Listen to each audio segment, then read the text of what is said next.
नमस्कार दोस्तों, आपका मेरे इस चैनल पर स्वागत है। आज मैं बात करने जा रहा हूं ऐसी राशि के बारे में, अगर वो आपके नियर डियर में है, चाहे parent, brother, sister, partner, friends, kids और कोलीग किसी भी लेवल पर है, आप अपनी और उनकी लाइफ को कैसे इंप्रूव कर सकते हो और क्या कंट्रीब्यूट कर सकते हो कि दोनों को बेनिफिट हो। आज हम बात कर रहे हैं ऐसे साइन की जिनको एक अलग वातावरण यानी एकांत चाहिए, जिसमें बैठकर वो अपनी काल्पनिक दुनिया में चले जाएं, जिनको बंदिश बिल्कुल भी पसंद नहीं है, जो हमेशा स्वतंत्र रूप से यानी फ्रीडम से जहां तक ये देख सकते हैं उससे भी आगे तक ये सोचते हैं। एक कहावत इन पर बिल्कुल फिट बैठती है, sky is not the limit. जी हाँ, अब बिल्कुल ठीक समझे, हम बात कर रहे हैं वाटरी साइन एंड जोडियक में सबसे ज्यादा सेंसिटिव और इमोशनल साइन पाइसिस यानी मीन राशि के बारे में। इनका एक ही प्रिंसिपल है, आई बिलीव। पाइसिस यानी मीन राशि जो वाटरी साइन है, जिसका सिंबल टू फिशेज जिनका फेस अपोजिट डायरेक्शन में है, जो ये शो करता है ड्यूअलिटी को। एक तरफ तो ये कहते हैं कि हमें सक्सेस लेनी है, हमें हर चीज में सफलता प्राप्त करनी है, दूसरी तरफ ये कई काम करने को तैयार ही नहीं है आलस के कारण, और कभी कभी ये आलस के चक्कर में झूठ भी बोल देते हैं और किसी चीज की प्रैक्टिस ज्यादा नहीं करते। ये हर चीज को डिले करते हैं कि अपने आप हो जाएगा और टाइम वेस्ट करते हैं, जो इनकी डाउन परफॉर्मेंस का मेन कारण है। ये लॉयल एंड होनेस्ट जो इनकी सक्सेस का सिर्फ एक ही कारण है। इनके लिए एडवाइस है, इन्हें काम करना चाहिए प्रैक्टिस मेक्स मैन परफेक्ट के फंडे पर, एंड डू मेडिटेशन एंड एक अच्छे गुरु का साथ, क्योंकि पाइसिस की लॉर्डशिप जुपिटर यानी गुरु के पास है। म्यूटेबल साइन होने के कारण ये बिना मेहनत के किसी भी माहौल में जल्दी ढल जाते हैं। कालपुरुष कुंडली में ये 12th हाउस में आती है, जो हाउस ऑफ स्पिरिचुअलिटी का है, और जिसकी lordship Jupiter divine power and Neptune के पास है। नेपच्यून जो मिस्टीरियस ग्रह और जुपिटर जो स्पिरिचुअल गुरु है। इनका स्वभाव दयालुता और उदारता से भरा होता है। इन्हें लोगों से ज्यादा भावुकता यानी इमोशनल और सहानुभूति यानी कि एम्पैथी होती है। ये लोग दूसरों की भावनाओं को पहचानते हैं और उनके साथ घुल मिल जाते हैं। ये जल्दी लोगों पर विश्वास कर लेते हैं because they are very honest. उनके इस स्वभाव का फायदा लोग उठा लेते हैं।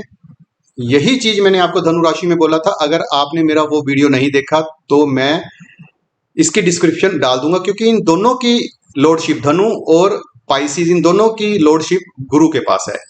इसमें 3 नक्षत्र आते हैं। पूर्व भाद्रपद जिसका लॉर्डशिप जुपिटर के पास है, उत्तर भाद्रपद जिसकी लॉर्डशिप सैटर्न के पास है, रेवती नक्षत्र जिसकी लॉर्डशिप मरकरी के पास है। जैसे दूसरे लोग पहले अपना सोचते हैं फिर दूसरों का सोचते हैं, लेकिन ये लोग पहले दूसरों का सोचते हैं उसके बाद ये अपना सोचते हैं, क्योंकि इनका स्वभाव ही होता है दयालुता और उदारता से भरा हुआ। ये लड़ाई झगड़े को ज्यादा पसंद नहीं करते। अगर लड़ाई झगड़ा हो जाए तो उसको ये जल्दी खत्म करने की कोशिश करते हैं। Easy going attitude.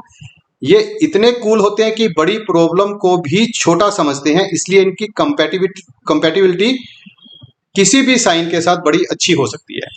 ये जल्दी किसी को अपने दिल की बात बताते नहीं, क्योंकि उन्हें पता है कि सामने वाला इस बात का फायदा उठा सकता है, लेकिन फिर भी भावनाओं के भाव में बहकर ये बात को बता देते हैं, जो इनके मूड स्विंग्स का कारण बनती है। इनके लिए एडवाइस है, अपनी भावनाओं को अपने नियंत्रण में रखने की कोशिश करें और उसकी प्रैक्टिस करते रहें। माइंड रिलैक्सिंग म्यूजिक सुने। ये इतने चंचल होते हैं कि दिखावे की दुनिया में ये जल्दी फंस जाते हैं। आप इन्हें धोखा देने की कोशिश ना करें, नहीं तो दोबारा आप इनके करीब नहीं आ पाओगे। इनका इंटरेस्ट हमेशा रहस्यमयी चीजों में होता है और स्पिरिचुअलिटी में होता है, क्योंकि 12th हाउस इज एकांत एंड केतु जो एग्जॉल्टेड है वो 8th हाउस का लॉर्ड है। इसलिए ये मिस्ट्री से रिलेटेड स्क्रिप्ट राइटर भी हो सकते हैं। इनमें जजमेंट करने से ज्यादा महसूस करने की शक्ति होती है, और ये किसी को भी लगातार सुन सकते हैं जब तक वो चुप ना कर जाए। इतनी इनमें पेशेंस और सुनने की शक्ति होती है। इनके सोचने के तरीके और देखने के तरीके में कोऑर्डिनेशन नहीं होता, क्योंकि इनके सोचने का तरीका देखने के तरीके से भी आगे तक जाता है। इनको एक एडवाइस है, जो लोग आपको एक्सप्लॉइट करने की कोशिश करें उनसे बचें, क्योंकि आप में नेचुरल दयालुता और उदारता से भरे हुए हो और नियर डियर के बहुत क्लोज चले जाते हो, फिर भी कुछ लोग आपका फायदा उठा सकते हैं। इनका स्वभाव कुछ ज्यादा ही संवेदनशील होता है और शायद थोड़े से साइकिक भी हो जाते हैं, जिसके कारण ये अपनी बेसिक कामों पर ध्यान को फोकस ना करके ओवर थिंकिंग एंड अपनी खुद की कल्पनाओं में फंस जाते हैं। जैसे मैं आपको बहुत अच्छा एक यहाँ पे एग्जाम्पल बताता हूँ।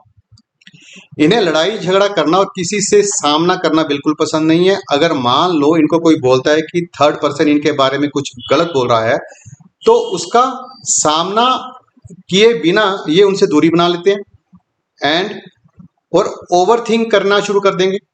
12th हाउस डिटैचमेंट का और मोक्ष का कारक है। 1 से 11 हाउस में जितनी भी चीजें आपने प्राप्त की हैं वो आपका कॉन्शियस माइंड है, लेकिन 12th हाउस सब कॉन्शियस माइंड है। इन सभी चीजों से आपको डिटैच करके आपको एकांत देगा। 12th हाउस इस कारक of religion, charity, isolation, losses and bad pleaser का है। 1 से 11 अगर आप हर घर के लिए सोचते हो, लेकिन 12th हाउस सोचने से भी आगे इमेजिनेशन और इंट्यूशन का है, जो मीन राशि का कारक है। केतु स्पिरिचुअल प्लेनेट है। सबसे बेस्ट प्लेसमेंट 12th हाउस की है, जो आपको मोक्ष के बड़े पास ले जाता है। 12th हाउस आपके शरीर के लॉस का है। मान लो 12th हाउस में राहु का लिंक बैठ गया कहीं ना कहीं। Rahu is not happy in 12th house, जो आपकी डिजायर और महत्वाकांक्षाओं को इंक्रीज कर देगा, नेम एंड फेम की भूख बढ़ा देगा। लेकिन 12th हाउस की एक्टिविटी है एकांत, और अगर आपने अपनी डिजायर को पूरा करना है तो आपको एकांत से बाहर निकलना पड़ेगा। अगर आप बाहर नहीं निकले तो हो सकता है कि आप अपनी डिजायर और महत्वाकांक्षाएं एकांत में पूरी करने के चक्कर में आप कहीं किसी चीज की एडिक्शन में ना पड़ जाओ, जो आपके खर्चे बढ़ाने का कारण बनेगी। आपको एडवाइस है एडिक्शन से दूर रहें। सेकेंडली, जब आपकी डिजायर पूरी नहीं होगी तो आप काल्पनिक बन जाएंगे, जो इस हाउस की एक्टिविटी है, और उस चीज को लेकर आप डे ड्रीमर बन जाओगे और आपका स्वभाव जिद्दी बन जाएगा, और आलस के चक्कर में कभी कभी थोड़ा झूठ भी बोल देते हो। 12th हाउस एक ऐसी नई जगह है, न्यू इन्वायरमेंट है, फॉरेन लैंड है, जहां आपने जन्म नहीं लिया है। राहु प्लेनेट जो फॉरेन को दर्शाता है। एडवाइस है आप फॉरेन से किसी भी तरीके से लिंक बना लो, चाहे स्टडी का चाहे बिजनेस का। टाल मटोल करने की आदत छोड़ दें, चैरिटेबल वर्क से जुड़ जाओ, स्पिरिचुअल बन जाओ। इफ स्लीप प्रॉब्लम है तो मंगल का सिंपल उपाय करके आप इसको सेटल कर सकते हो। एक ही बाउंड्री में जकड़े रहकर उनके लिए काम करना बड़ा मुश्किल है। एक ही बाउंड्री में रहना बिल्कुल भी पसंद नहीं है। इनको चाहिए फ्री थिंकिंग, तभी उनकी imagination power beyond the visionary power होती है। तभी ये कुछ ऐसा सोच सकते हैं जिनको आप देख नहीं सकते। ये एक ही चीज को लेकर इतने इमेजिनरी हो जाते हैं कि उनको इमेजिनेशन और रियलिटी में फर्क ही नहीं कर पाते, और एक पॉइंट पर आकर वो हेलुसिनेशन करने लग जाते हैं। 12th हाउस में राहु नीच और केतु उच्च का होता है। अगर कहीं से भी राहु का लिंक दशा भुक्ति यंत्रा या गोचर में 12th हाउस के साथ बन गया, कोई भी काम करने के लिए, ये कोई भी चीज प्राप्त करने के लिए आपका स्वभाव जिद्दी यानी अड़ियल बन जाएगा। आपके पास केतु उसकी डिवाइन पावर है, और थोड़ा सा कंसिस्टेंट एफर्ट, जो हाउस 3 का कारक है, मंगल की शक्ति है, उससे आप इसको कंट्रोल कर सकते हैं। जैसे कि लाल किताब में लिखा है कि हाथी राहु को महावत मंगल कंट्रोल कर सकता है। सिंपल मंगल की रेमेडी से आप उसको नियंत्रित कर सकते हो। मान लो उनके सामने कोई रो रहा है, ये इमोशनल में इतने ओवर इमोशनल हो जाते हैं और भावनाओं में बह जाते हैं कि सामने वाले के सामने अपना कंधा कर देते हैं, अपने पैर पर कुल्हाड़ी मार लेते हैं, खुद ही टेंशंस को इन्वाइट करते हैं। इसके बिल्कुल अपोजिट मेष राशि वाले इसी सिचुएशन से अपना कंधा हटा लेते हैं। अगर आपने मेरा मेष वाला वीडियो नहीं देखा तो मैं इसका लिंक यहाँ पे डाल दूंगा, आप उसको डिटेल में देख सकते हो इसको समझने के लिए। मीन राशि वालों का एक एडवाइस है कि आप नेगेटिव थॉट से बचें। उनकी क्रिएटिविटी बहुत ज्यादा होती है और हर काम में आपको उनकी क्रिएटिविटी झलकती हुई नजर आएगी। ये अनप्रडिक्टेबल होते हैं और आप इनको इसलिए प्रेडिक्ट नहीं कर सकते। कई बार इनको डिसीजन लेने में बड़ी मुश्किल आती है, क्योंकि एक टाइम पर ये मल्टीपल पर्सपेक्टिव से सोचते हैं। अगर हम आगे बात करते हैं लव एंड रिलेशनशिप की, ये अपनी रिलेशनशिप को लेकर सीरियस और रोमांटिक होते हैं। हमेशा उस पार्टनर की तलाश में रहते हैं जो सेंसिटिव, केयरिंग, क्रिएटिव और जिसका इंटरेस्ट रहस्यमय चीजों में हो। आगे हम बात करते हैं फैमिली एंड फ्रेंडशिप की। स्पाइसिस की फ्रेंडशिप बड़े कम लोगों को मिलती है। दे आर वेरी लॉयल, और ये अपने फैमिली और फ्रेंड सर्कल में बड़े हाई वैल्यूड होते हैं, क्योंकि ये अपने से ज्यादा प्रायोरिटी अपने दोस्तों को और अपनी फैमिली को देते हैं। जैसा कि मैंने आपको ऊपर भी बताया कि इनका नेचुरल स्वभाव है लोगों को सुनने का और उनको सहानुभूति देने का। उनकी ये नेचर लोगों को हील करती है, और ये ऐसे थेरेपिस्ट और काउंसलर का काम भी करते हैं अपने फैमिली और फ्रेंडशिप सर्कल के लिए। आगे हम बात करते हैं प्रोफेशन की। अगर इनको रूटीन में एक ऐसा मोनोटमस काम दे दिया जाए जो ये उस काम में हो सकता है कि एक्सेल ना हो सके, क्योंकि ये अपनी इमेजिनेशन में इतने ज्यादा फंसे होते हैं कि ये वो काम नहीं कर सकते। इनको वो काम दो जिसमें क्रिएटिविटी हो, और जो उनकी खूबियां हैं, जो उनकी स्किल है, वो दूसरे लोगों के काम आए, तो ये उस काम में एक्सेल हो सकते हैं। और इनको वर्क प्लेस पर फुल फ्रीडम दें क्रिएटिविटी का काम करने के लिए। इनके लिए अच्छा जॉब ऑप्शन हो सकती हैं कि ये मिस्टीरियस स्क्रिप्ट राइटर बन सकते हैं, क्योंकि 8th एंड 12th हाउस की एक्टिविटी है। स्पिरिचुअल गुरु बन सकते हैं, गुड टीचर बन सकते हैं, क्रिएटिव फोटोग्राफर बन सकते हैं, थेरेपिस्ट काउंसलर बन सकते हैं, और या फिर ग्राफिक डिजाइनर बन सकते हैं।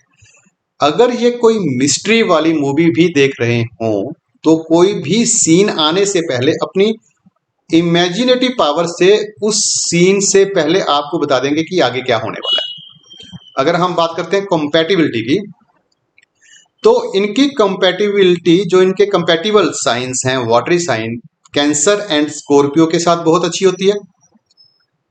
और इनकी कंपैटिबिलिटी जो अर्दी साइन है, विर्गो, कैप्रिकॉर्न और टॉरस, उनके साथ भी बहुत अच्छी होती है, क्योंकि earthy sign they are grounded, वो हवा में उड़ने वाले नहीं होते, वो जमीन पर होते हैं, तो इनकी कंपैटिबिलिटी उनके साथ बहुत अच्छी होती है।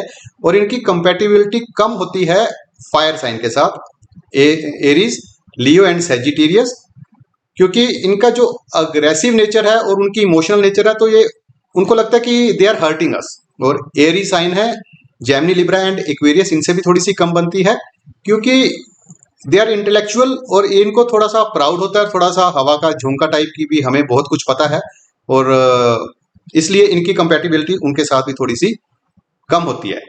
आगे हम बात करते हैं लकी परफ्यूम्स की। इनके लकी परफ्यूम है एम्बरग्रीस। इनके लकी डेज हैं रविवार, मंगलवार और वीरवार। इनका लकी जेम्स है पुखराज इन गोल्ड। इनका लकी नंबर, न्यूमेरिकल नंबर है 3 एंड 7, या फिर किसी भी डेट का टोटल, जैसे 3 का टोटल 12, 21, 7 के लिए जैसे 16 ले लिया हमने, और 25 ले लिया। 3 जो जुपिटर का है एंड 7 जो केतु का है, इसमें गुरु और शीशे का बड़ा अच्छा कॉम्बिनेशन बन रहा है। इनके लकी कलर हैं yellow, orange, red and rose colour. आपको अवॉइड करना चाहिए ब्लैक एंड ब्लू। अगर आपने फास्ट रखना है तो आप थर्सडे का फास्ट रख सकते हैं। और लास्ट बट नॉट लीस्ट, मैं आपको एक बहुत ब्यूटीफुल मैसेज देना चाहता हूं पाइसेस वालों को।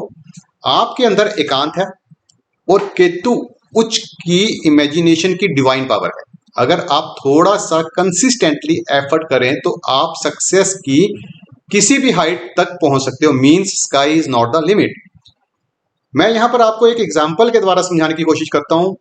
लोग एफर्ट करते हैं एकांत में आने के लिए, इमेजिनेशन और डिवाइन पावर की एनर्जी को पाने के लिए, ताकि वो ग्रो कर सकें और सक्सेस को प्राप्त कर सकें।